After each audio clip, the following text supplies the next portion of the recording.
23वां बाब। पिलातुस के सामने।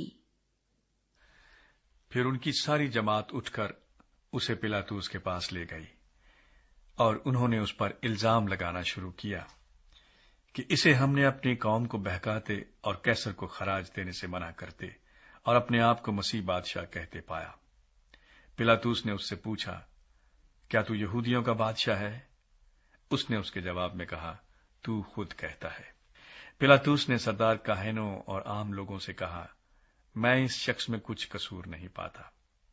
मगर वो और भी जोर देकर कहने लगे कि ये तमाम यहूदिया में बल्कि गलील से लेकर यहां तक लोगों को सिखा सिखा कर उभारता है। हेरोदीस के सामने। ये सुनकर पिलातुस ने पूछा, क्या ये आदमी गलीली है? और ये मालूम करके कि हेरोदीस की अमलदारी का है, उसे हेरोदीस के पास भेजा, क्योंकि वो भी उन दिनों यरूशलेम में था।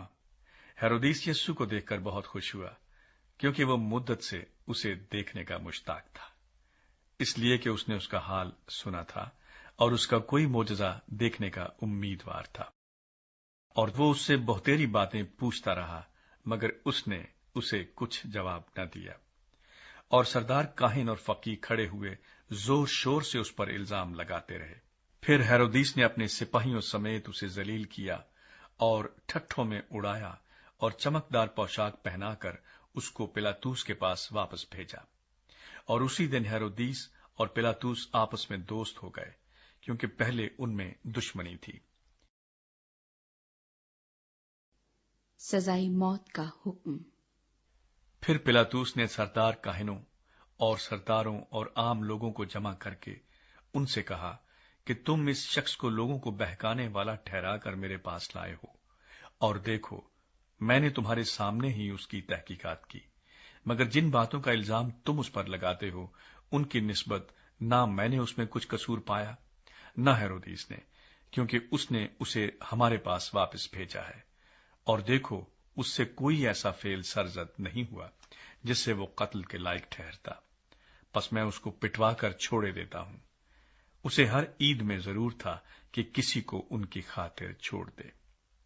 वो सब मिलकर चिल्ला उठे कि इसे ले जा और हमारी खातिर बराबा को छोड़ दे।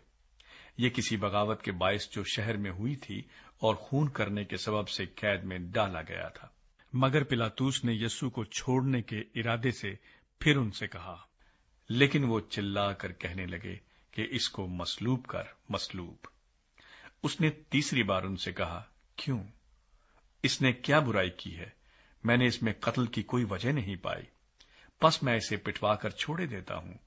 मगर वो चिल्ला चिल्ला कर सर होते रहे कि वो मसलूब किया जाए, और उनका चिल्लाना कारगर हुआ। बस पिलातुस ने हुक्म दिया कि उनकी दरखास्त के मुआफिक हो, और जो शख्स बगावत और खून करने के सबब से कैद में पड़ा था और जिसे उन्होंने मांगा था, उसे छोड़ दिया, मगर यस्सु को उनकी मर्जी के मुआफिक सिपाहियों के हवाले किया। तस्लीब। और जब उसको लिए जाते थे तो उन्होंने शमाउन नाम एक कुरेनी को, जो देहात से आता था, पकड़कर सलीब उस पर ला दी कि यस्सु के पीछे पीछे ले चले। और लोगों की एक बड़ी भीड़ और बहुत सी औरतें जो उसके वास्ते रोती पीटती थीं, उसके पीछे पीछे चली। यस्सु ने उनकी तरफ फिर कर कहा, ऐ यरूशलेम की बेटियों, मेरे लिए ना रो, बल्कि अपने और अपने बच्चों के लिए रो। क्योंकि देखो, वो दिन आते हैं जिनमें कहेंगे, मुबारक हैं बांझें और वो रहम जो बार बार न हुए, और वो छातियां जिन्होंने दूध न पिलाया। उस वक्त वो पहाड़ों से कहना शुरू करेंगे कि हम पर गिर पड़ो, और टीलों से कि हमें छुपा लो। क्योंकि जब हरे दरख्त के साथ ऐसा करते हैं तो सूखे के साथ क्या कुछ न किया जाएगा। और वो दो और आदमियों को भी जो बदकार थे लिए जाते थे कि उसके साथ कत्ल किए जाएं। जब वो उस जगह पर पहुंचे जिसे खोपड़ी कहते हैं, तो वहां उसे मसलूब किया, और बदकारों को भी, एक को दाहिनी और दूसरे को बाएं तरफ। यस्सु ने कहा, ऐ बाप, इनको मुआफ कर, क्योंकि ये जानते नहीं कि क्या करते हैं। और उन्होंने उसके कपड़ों के हिस्से किए और उन पर कुरा डाला।